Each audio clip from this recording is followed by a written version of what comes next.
Welcome to Most Innovative Companies. I'm your host, Yasmin Gagne, joined as always by my producer, Josh Christensen. Hey, Yas.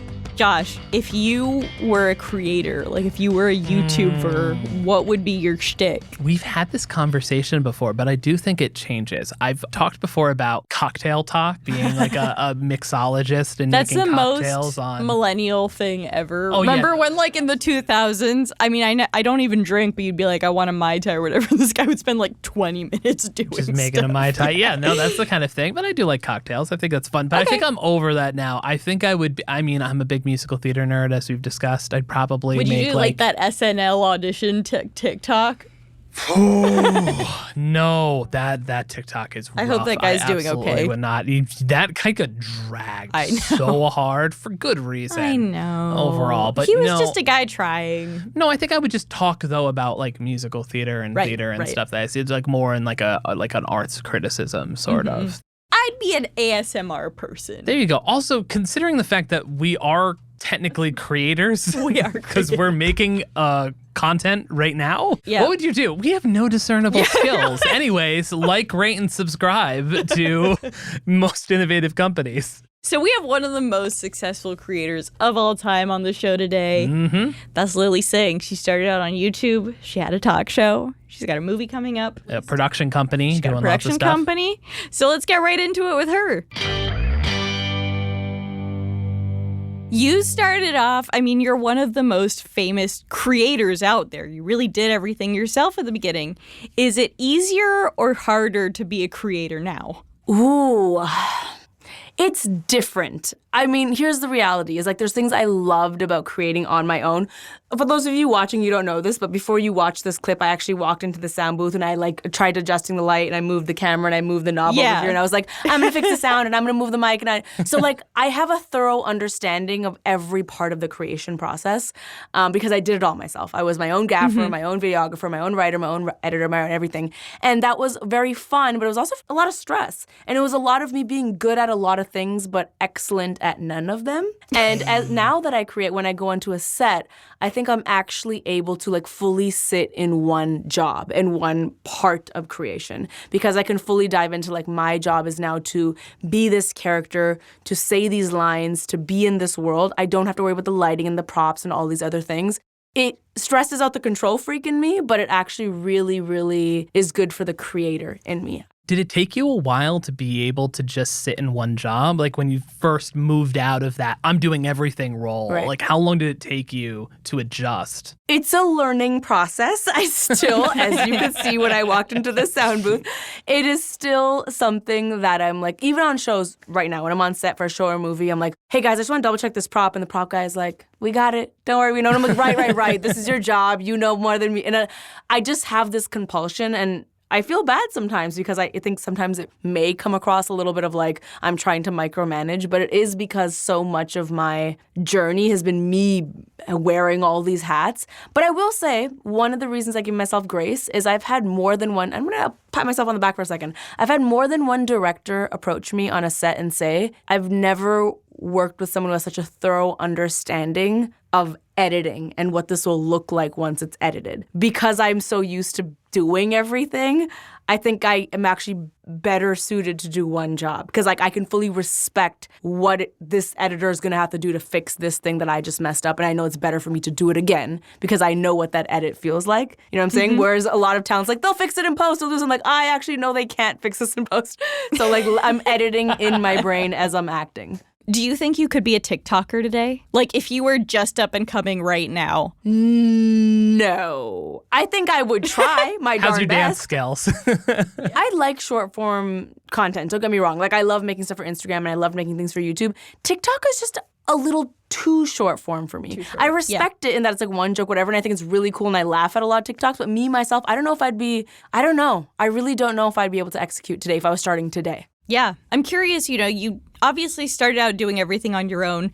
How have you found collaborators? And do you collaborate with the same people over and over again, or are you sort of always changing? So when I was making YouTube videos, collaborations was like the name of the game. It was like, yo, we got to collab together. The collabs were everything. I feel like now less and less people collab. I feel like it's like a dying art form. But I was always a very prepared person. I'm a proud type A personality. I would always have a full script, all the props ready to go. And then sometimes I collab with people and be like, all right, should we just like figure it out and do a challenge? And I'm like, you know what I mean? But I've always been very prepared. Listen, what I do really enjoy, I will say, right now, because I'm writing longer form things and because I'm working in TV and film, and like I said, one is not better than the other. I still really love content online. It's just I'm really enjoying, like I said, sitting in things more. Collaborating now with someone, like I just co-wrote my first feature and I did it alongside other writers. It's really nice to say, oh, we're going to spend the next month cracking the story, as opposed to like, all right, in the next hour, we're going to have to figure this out, shoot it, edit it, post it, shoot some thumbnails, which is like a different machine. But I don't know, I'm just enjoying making more mistakes during the creation process. On YouTube, it was like you write the thing, you don't workshop it that much, you do it, at least in my experience, you do it and you post it. Now I'm like, oh, we wrote this whole scene that we spent hours working on, we're scrapping it. We're scrapping it because it's not fully capturing what we want to say. It's like more of a like, you're building a baby. What was the moment, when you were making YouTube videos where you were like, you know what, I think I can make this transition to film and TV? Yeah, I never really even thought about it that way, to be honest. I never thought of like, okay, I was doing YouTube and now I'm ready to do TV film. I got the opportunity of the late night show, and that was really exciting for me because who doesn't want their own show?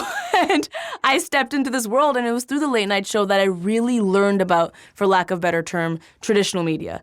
I remember the first time I walked onto set, someone came up to me and they're like, hey, I'm your script supervisor. And as soon as I walked away, I was like, what's a script supervisor? Like, what does this person do? There's 100 people here. I don't know what they do. And then I had to like hit certain marks and listen to certain cues. And it was like such a steep learning curve. But I really enjoyed the fact that I was working with so many people that were all on the same page and had the same mission.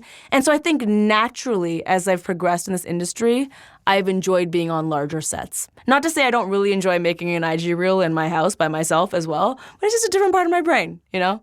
Do you have a favorite guest from your late night show? Ooh, that's a really good question. Do you have a least favorite guest? Ooh, that's a better question. Name names. I'm going to answer one of those questions. I had a lot of guests that I really... Okay, so there's a guest that comes to mind where I just recall having the best time with them. I'm going to say the most fun guest for me to talk to that I just like laughed, and actually we had to edit it so immensely because there was just laughing fits of me and this person. They were on both seasons. Yeah. Tracy Ellis Ross. Oh. I feel like when I talk to her, I have the best time. Tracy was just at Fast Company Innovation Festival on the main stage this past year, and she is just at an 11 in the best way with just the velocity of jokes and like she's incredible energy. Yeah. She's absolutely amazing. Otherwise, I'll give you one more from a more like spiritual meant a lot to me. My final guest of season 1 was Malala. And that's when you're like, okay, I'm in the presence of like an actual superhero right now. And fun fact, Malala posted her first selfie ever, and it was with me. So do you have a Nobel Peace Prize now by association? So now, vicariously, I also have a Nobel Peace Prize. The Nobel Peace Prize, exactly. It's so funny. I have a couple of mutual friends with Malala. Okay, flex. Wait, okay, what? No big I'm deal. sorry, what? No big deal, whatever. We've been doing this podcast for 6 months. I swear, at least once a month, Yaz says something to me where I just go, what? Excuse me? Yeah, damn. What is your life? Subtle flex. Well, look, Malala is like goals for me to have on this podcast, but I've been like, guys, what is she like? Like to my friend Shilpa, I'm like, what is Malala She's like? She's so cool. And they were like, she's super normal. She's always like, hey, dude, I have a hot husband. Yeah, totally. And you know what another thing is? So I call her and her husband mom and dad, and they know this. I always DM and they're like, mom and dad. But I will say what took me aback is like, I think we all have this conception of what we think someone like Malala is going to be like 100%. Literally like faced fear in the face, like huge advocate of girls' education. You believe she's going to be super serious and super like... Totally. And then she's just like cracking jokes and she's just like a normal girl. And you're just like, oh, wow. Like it's actually quite meaningful to remind us all that like all of these people that do amazing things, they are just normal people like us. Yeah, they're humans. So I want to talk a little bit about your production company. Please. What do it. inspired you to start it? When did you start it? Why? Yeah, I started, so I have a company called Unicorn Island, and it has a production arm, Unicorn Island Productions, and a nonprofit arm, which is Unicorn Island Fund. I just love unicorns so much, and I'm an adult, and I can name my company whatever I want. And so I started Unicorn Island Productions a few years ago, right in time for us to go into COVID and then a strike. Always good. Yeah, exactly. But the reason I started it was because, listen, I think throughout my career, I've gotten asked a lot, like, what do you do? Like, how would you define your job? And it's been a struggle for me because I've gone from like YouTuber to late night show host to actress to writer. And I think really what I am at heart is a storyteller. I think I love telling stories, and I find different mediums and different canvases to do so. And Unicorn Island Productions is just a natural evolution of my desire to storytell. Our mandate is simple. It's making stories that look like the real world. And so it is quite often making stories that highlight, it's always making stories that highlight underrepresented voices.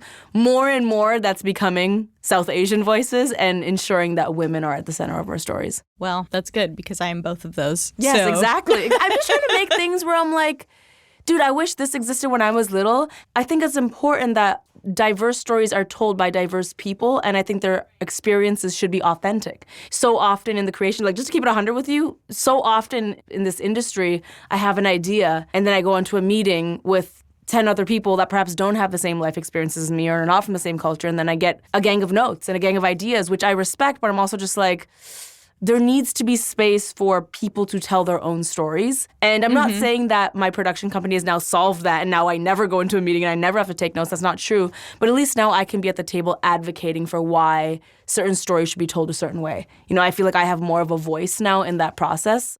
It's so funny, I interviewed Rishi Rajani from Hillman Grad Productions a while ago. I love Rishi. And we were joking about, he was like, every time a brown person pitches something, his studio is like, do you have an idea for like an arranged marriage kind of rom-com? Yep. Well, this is the thing that I also have discovered.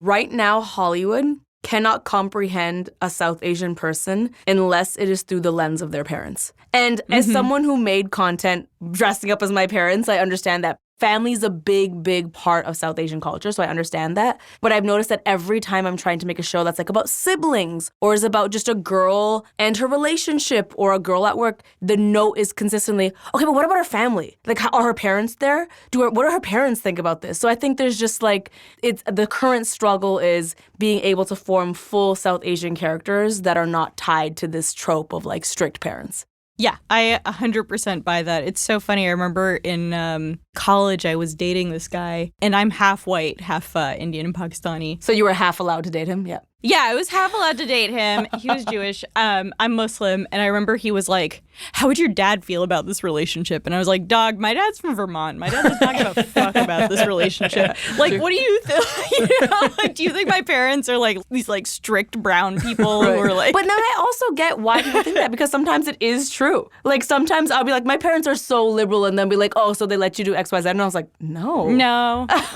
There's like a different bar of measurement. But what I'm trying to say is that, like, when we talk about representation, in my opinion, true representation means you can have all types of stories. You can have a story that pushes the needle for South Asians, is like so about history and is important. And then you can have something like Never Have I Ever, which like, yo, she just wants to have sex in high school. And that is okay. Because that's what true representation is.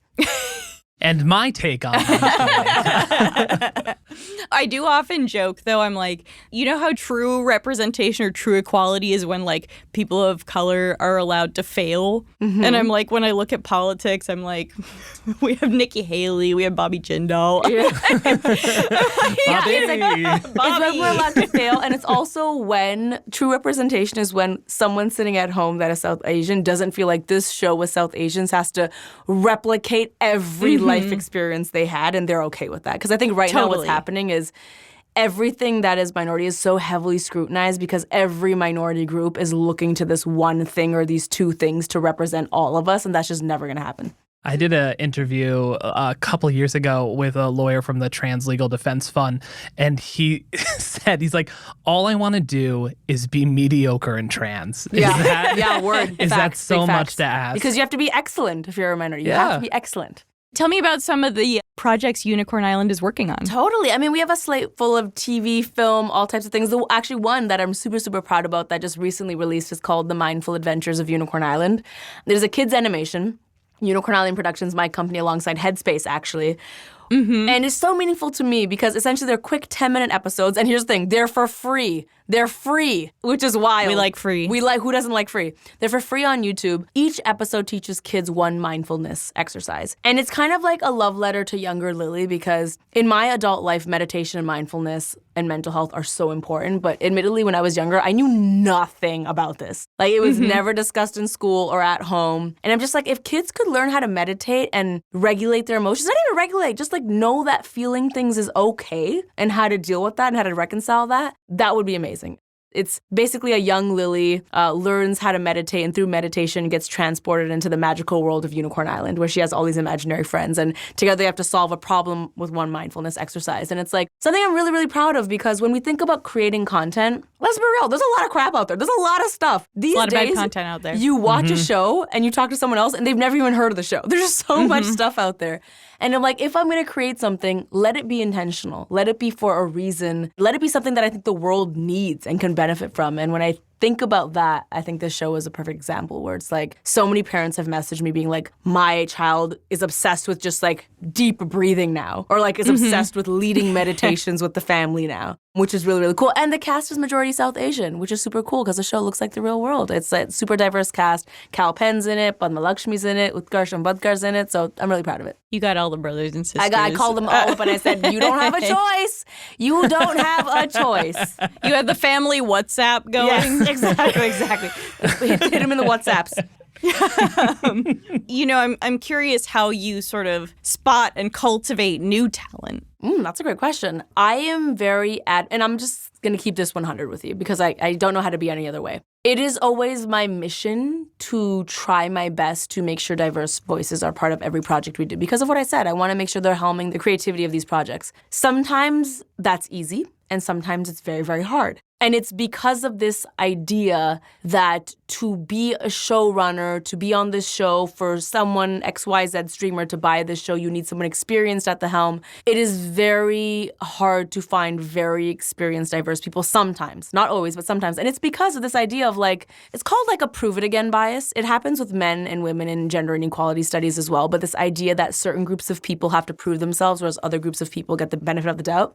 And I've seen that happen time and time again, where like there will be a white showrunner, which maybe doesn't have that much experience, but like for some reason everyone trusts they can do this thing, you know? Yeah. And then there'll be a equally less experienced person of color where it's like, I don't know if they have the experience, like this is a really tough job. I've seen that happen a lot, where it's like we keep giving the benefit of the doubt to the same people. I keep trying to create opportunities for people to get experience. Sometimes I win those battles, sometimes I do not with the people that are buying these shows, but I'm gonna keep goddamn trying. That is my answer, is that I am actively always looking for writers and characters that I can give a chance and give some experience to. And so far I'm pleased with our success rate. It's not perfect, but I'm pleased with it. If you want a middle-aged, half-brown woman for a low-stakes, quite boring reality TV show, okay, I'm here.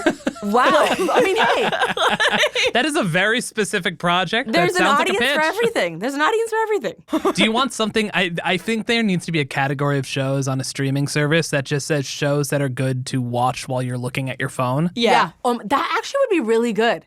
That's a really good idea. Yeah. Because I just resort to rewatching old like sitcoms and Real Housewives episodes. Yeah, it's reality and I need TV for new me. stuff that I cannot pay attention to. So here's a hot take, unpopular. Maybe it's because of my type A-ness, I'm not sure. I simply refuse. Like, I feel very strongly about this. I do not do anything while I'm watching TV or movies. How do you get anything done? If I miss even a sentence of what was said, I will pause it and rewind it. Like, I need to hear everything that's said. I cannot be on my phone. I will not do anything. I just, like, love stories that much where I'm like, no, I missed it. Like, my friends know my biggest pet peeve, like, if you really want to break my heart, you're going to make me miss the first 5 minutes of a movie in a theater. And I will be devastated. I will be devastated by that. Like, I can't have that happen, so... There's a certain category where I'm like, nothing else can happen. Like if I'm watching like Severance or something like that, especially I love that I agree with. sci-fi or like thrillers or stuff that's like really deep and weedy.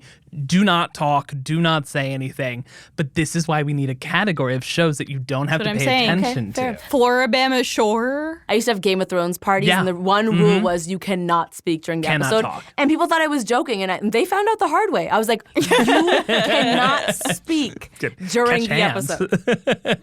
That's really funny. So one last question before we move on to games, which is there any content coming up that you want to preview? I don't want to give away too much, but one thing I will say is that I just actually co-wrote my first feature that I'm very proud of. I think I already said this, but I'll say it again. Yeah. It was very outside of my comfort zone. I'm part of the film as well. I'm the lead of the film. I co-wrote it. It was a different muscle I exercised in my brain, and it goes there. Like, I'm all about empowering women and making stuff that shifts the culture of how girls and women are treated, and this does that. And I think the reaction is going to be a lot of people that are like, wow, this is, like, dope. And I think it is going to evoke some reactions that are like, oh, this is, like, slightly uncomfortable and slightly, I don't know, it deals with shame a lot, and it deals with, like, sexual stuff and, you know, South Asians. So it's bound to evoke some reactions.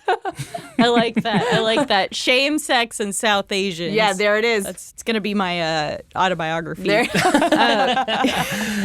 Let's move on to games. Let's move on to games. Let's do it. So let's start. The first one we're going to do is a game we do at Fast Company here called Fast Cards. It's just real quick fire questions about work-related issues and Fast Company topic-related issues. So we need your hot quick, takes. Hot takes. Okay, cool. Yeah, it's not deep issues. Yeah. It's very simple. So let's get started. Our first question. If you had to switch careers tomorrow, what would you choose? So easy, event planner. I'm so good at it. I love setting a table. I love making charcuterie boards. I am actually already an event planner half. So, like, if I could set someone's table, if they said, come over and set my table, I would be ecstatic.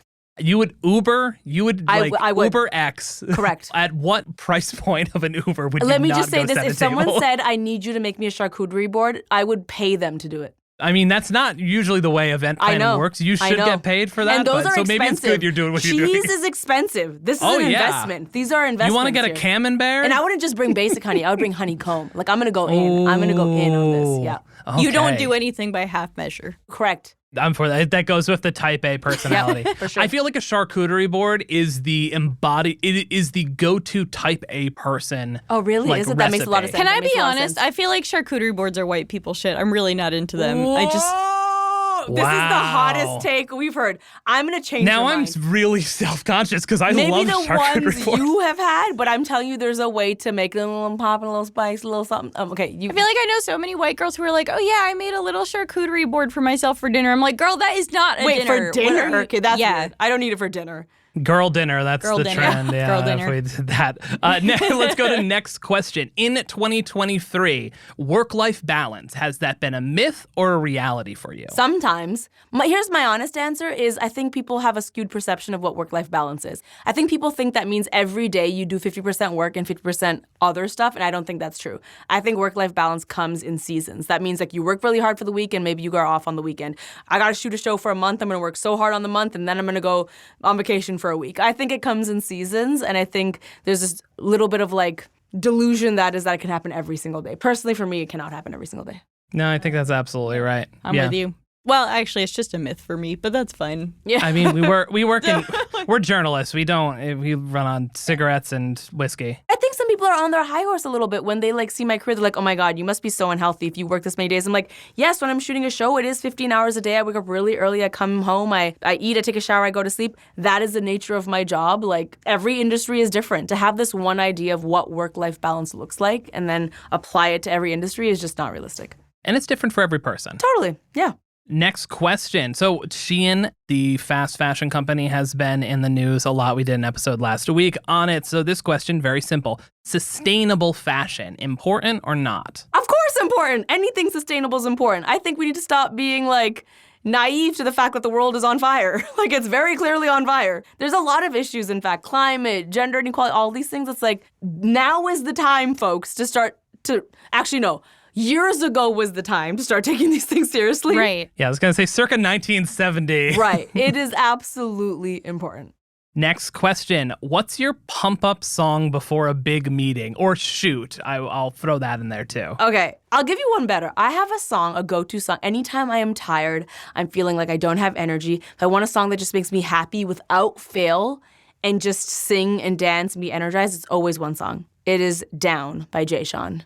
Oh my God, baby, are you down, down, down? I just had him perform down. at my party too, and he performed it live, and it was everything I needed. But for some reason, I don't know if it's because I'm just waiting to rap Lil Wayne's part, and I'm like, here it comes, and I'm gonna crush this, I'm gonna crush this. I know every word. That song does something for me emotionally.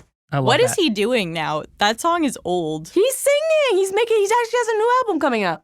Oh, really? Yeah. Is it flute music like Andre 3000? This is No, separate. it's actually going back to his like South Asian roots a little bit. Oh, that's cool. Yeah. I remember there was a period where he was like always taking his shirt off. Yeah, and nobody was mad at that though. Nobody was mad at that, Now Jeremy Allen White's just taking up that mantle. and no one's mad at that either. I'm fine with that too. No, yeah. what's that? Especially because I'm pretty sure he lives out like a street down from me, and I see him when I go on my walks every morning almost, and I'm like, Nice. you can keep taking your shirt off. That's fine.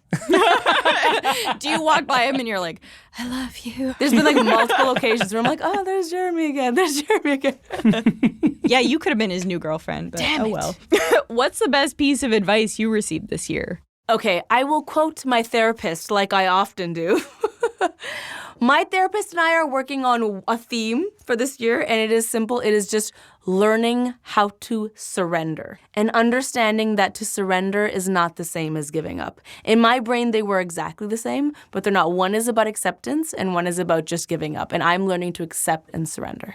Okay. I love that we're hitting like real highs and real like, A mixed bag. real relatable stuff. We went from like climate change to Jay Sean Yep. songs back to Mixed real bag. like I have layers. I have layers. Yeah. What is the worst office etiquette you have ever witnessed? The worst office etiquette. Ooh. We're talking about people warming up fish in the communal microwave. We are talking about I don't know, Amy Klobuchar throwing forks at people. I think that's pretty rough. using a comb to eat her Using a comb. salad.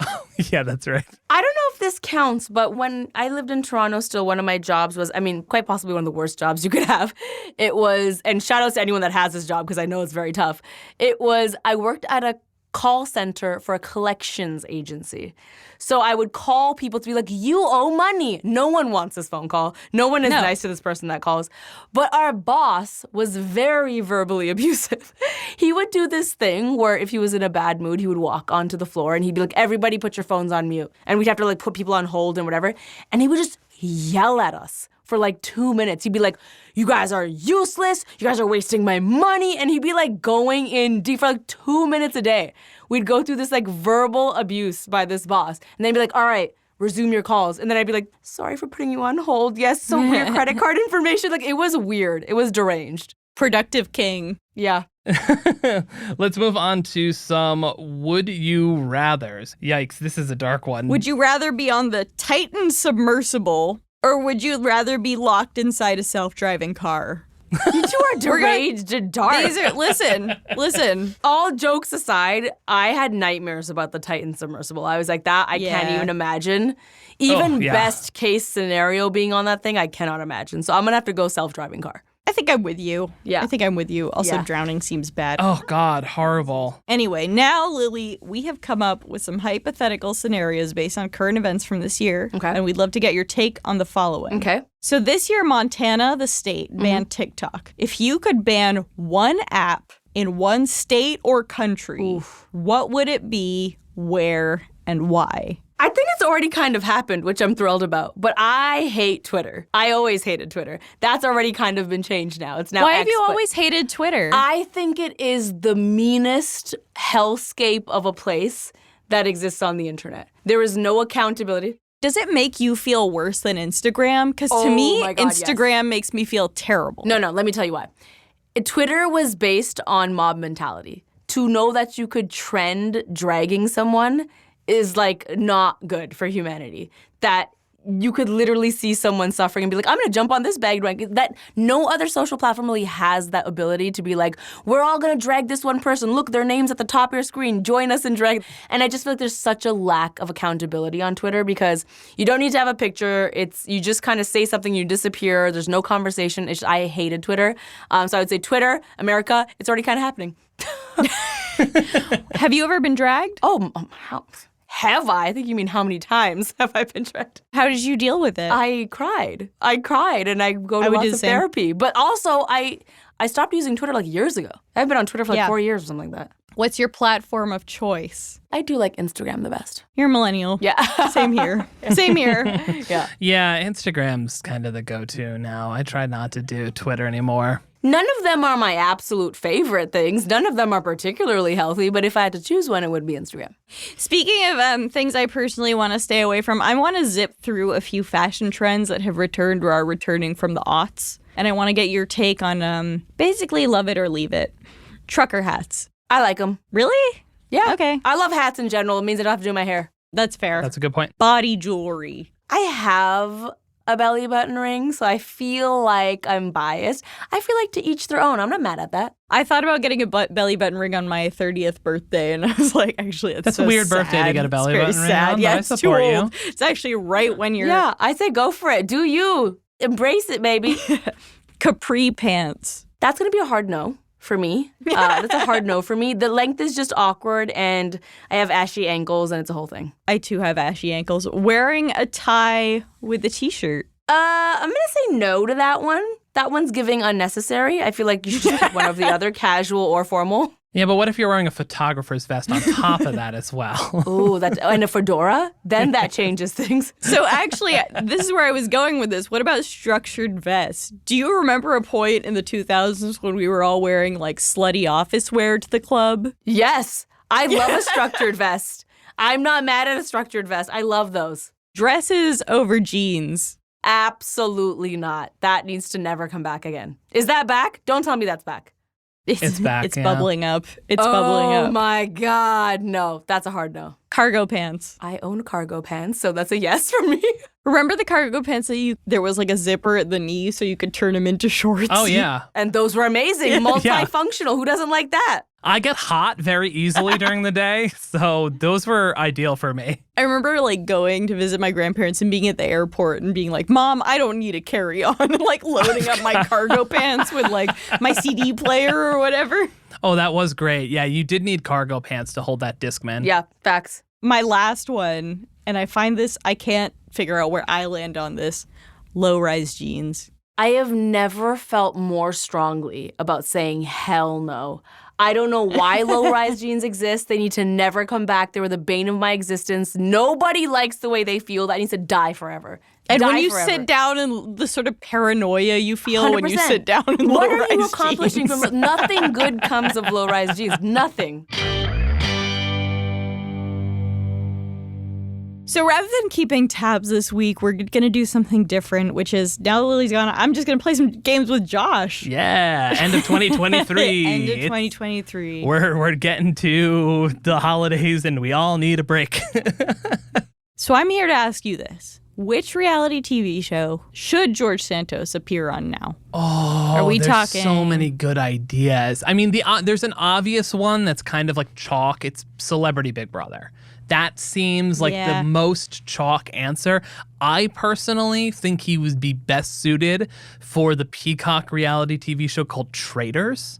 Have you watched this? It's hosted by Alan Cumming. I enjoyed it. It got a little confusing. It does get a little convoluted, Because I'm but not very imagine, smart. imagine inserting George Santos in that situation. That's fair. Because it's all about lying. So it'd be perfect. But he'd be so good in literally any situation. He'd be so good on 90 Day Fiancé. That would be good. I mean, I think maybe they should just build a reality TV show around him. What would he sing if he was on The Masked Singer? Oh, God. What's the sort of like quasi on the nose? I want him to sing like I Need a Hero by Bonnie Tyler. Oh, that would be good. I'm trying to think of like songs where it actually talks about like being a liar. Or You're So Vain. Oh, You're So Vain would be good. Is it called Space Cowboy? The song, the Joker. Space Cowboy. Boy, some call me the gangster, yeah. and just replace it with all the things he's called himself. I like that. Did you watch SNL? Well, what would now be a couple weeks ago, where Bowen Yang? But I've heard so much about it. Yeah, there was Bowen Yang did a version of Candle in the Wind called Scandal in the Wind as George Santos. It was so good. Yeah.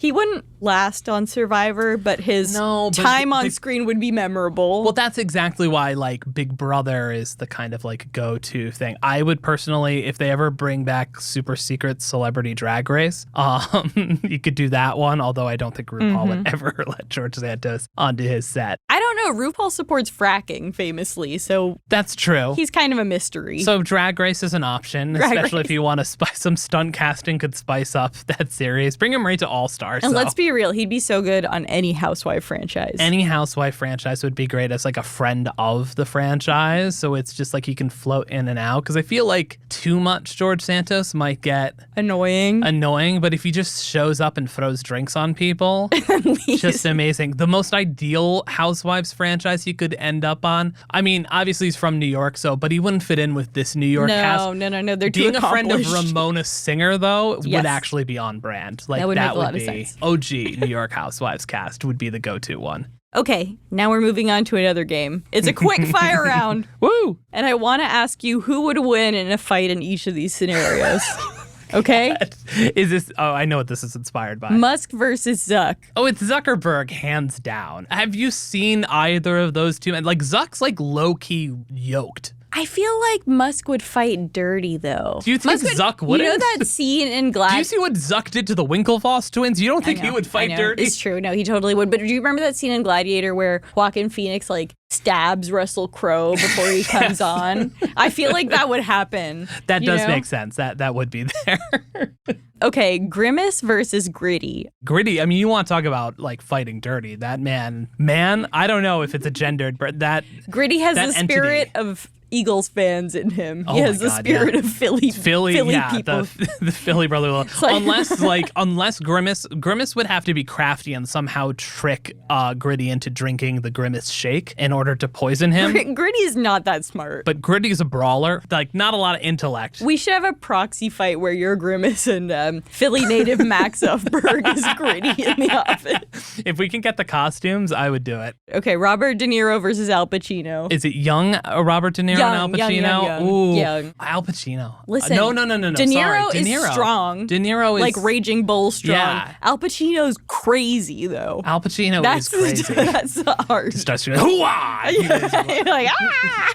No, it's definitely De Niro, though. Yeah, you're probably right. Okay, Matt Rife versus the plastic surgeon he got mad at on TikTok. Oh my God. I mean, just the plastics, I saw that come up. It's obviously not a plastic surgeon. I don't know if Matt Rife got a chin implant, but if you haven't heard about this Matt Rife thing, do a deep dive on it. It's like the most like distilled version of just like everything that's wrong with the male comedians crying like cancel culture nonsense. So wait, I saw this and I didn't fully understand it. Some plastic surgeon was like, I surgeoned Matt Rife's jaw, and he was like, no, you didn't. It was like this cryptic thing, but basically alluding, because there's basically this theory that like Matt Rife got plastic surgery to give him this like chiseled jawline. We call it looks maxing in my business. Yeah, there. The incel business. The incel business. That's your business? Anyway. I like that. That's great. But back to Matt Rife. It's almost certainly not his doctor because that would be a HIPAA violation in a lot of different ways. But this random person, maybe a doctor, posted this thing like alluding to that he did Matt Rife's jaw surgery and Matt Rife engaged with it, just further Streisanding affecting himself. Yeah, the full accounting of the Matt Rife timeline is just so stupid. Makes you miss Dane Cook, am I right? Okay, but I'm going off on a tangent about Matt Rife. We don't need to. We don't need all of that. There is a business Fast Company reality to some of these things because it's about how these platforms affect the creative output that we see. Matt Rife nominated for least creative person. That's what I nominated for. But I want to do one more game with you. Okay. And this is a play on the classic Fuck, Marry, Kill game, but we'll put an office-friendly approach to it, and we're going to call it Temp, Hire, Fire. So temp would be F, Fuck. Hire would be marry, and fire would be kill. So, first category, I'm calling this the tech bro category. So, temp, hire, fire. I keep wanting to say fuck, marry, kill. I know. It's fine. We can revert to it at some point. Temp, hire, fire, though. Sam Altman, Sam Bankman-Fried, or Elon Musk? All right, we got to kill Elon. Sorry. Yeah, it's an obvious one. It just feels like that needs to happen. I feel like maybe it's temp Sam Bankman-Fried so that he doesn't do too much damage. Well, we need to learn what the rules of his work release program are first. Fair. And I guess a reluctant hire Sam Altman. I mean, sort of like the board of OpenAI. Yeah, did. It's a little bit there. Yeah, the reluctant rehire. The reluctant rehire. I would go the same way. I would really? go the same way. Yeah, I feel like it's. Yeah. Couldn't pay me to work with, which is how jobs work. You couldn't pay me to work with Elon Musk. Let's move to one of our favorite categories, reality TV category. So, temp, hire, fire. Gary the Golden Bachelor, Tom Sandoval of Vanderpump Rules. Oh my God, I almost forgot it. Scandoval. And Uche from Love is Blind. Okay.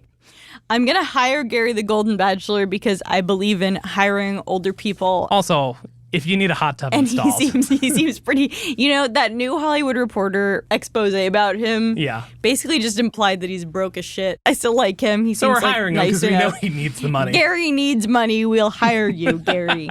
And then Tom Sandoval and Uche were two of our biggest villains. I guess I would temp Uche from Love is Blind because though he is manipulative, he is a lawyer.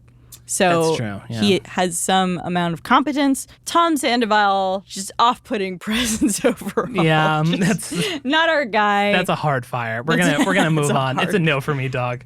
Let's move on. I've got one more. Okay. And again, because we have to come back to our favorite person in the world. Our man. We already know what he's getting. Temp, hire, fire. George Santos, Kevin McCarthy, or Mike Johnson, new Speaker of the House. I changed it. I'm changing it up. I know. Well, look, we're hiring George Santos. He's clearly the most fun colleague ever. Oh, yeah. I mean, he'd steal from your company. He's gonna embezzle. Gonna be a great Christmas party, though. But really fun at the Christmas party. Yeah. I'm for it. He's the guy at the water cooler being like, did you know? Oh, yeah. Straight gossip. Hot goss. If you want the hot goss, go to George Santos. 40% of it is true. And now the battle between temping and firing the former and now current Speaker of the House. I think we got to fire the former Speaker of the House. I mean, he's already been fired. Yeah, exactly. And he could have won. I don't know if he could have won, but he was close. He's not a closer. He's not a ABC. No. Always be closing. always be closing, Kevin McCarthy. And I guess the current one, look. We'll give him a chance. He's an ideas guy. He's got some big ideas, like the theme park. Like the Noah's Ark theme park. Also, did you hear the Covenant Eyes app that he does with his son?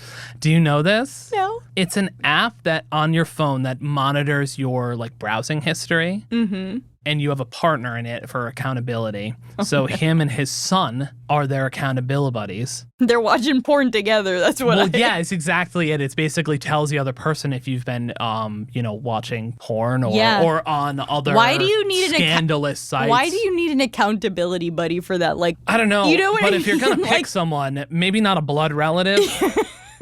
That's so dark. It's a lot. I did hear about this. I'm going to fire Mike Johnson. You're going to fire Mike Johnson? I'm going to tempt Kevin McCarthy. But I feel like Mike Johnson would not be in our office for long, but would flame out in the craziest way. Which would be kind of fun. But Kevin McCarthy already did that, so I know he's going to flame out in a spectacular way. Yeah, but Mike Johnson would watch porn at work or something. He'd be like, no. Oh, jeez. Yeah, that's real dark. But all that really matters is that George Santos, contract's waiting, buddy. An open invitation to come on this podcast. Please. After you do Z-Way. No. After you do... come to us beforehand. Yes. Our show is produced by Avery Miles and Blake Odom, mixed and sound designed by Nicholas Torres, and our executive producer is Josh Christensen. Remember again to subscribe, rate, and review, and we'll see you next week.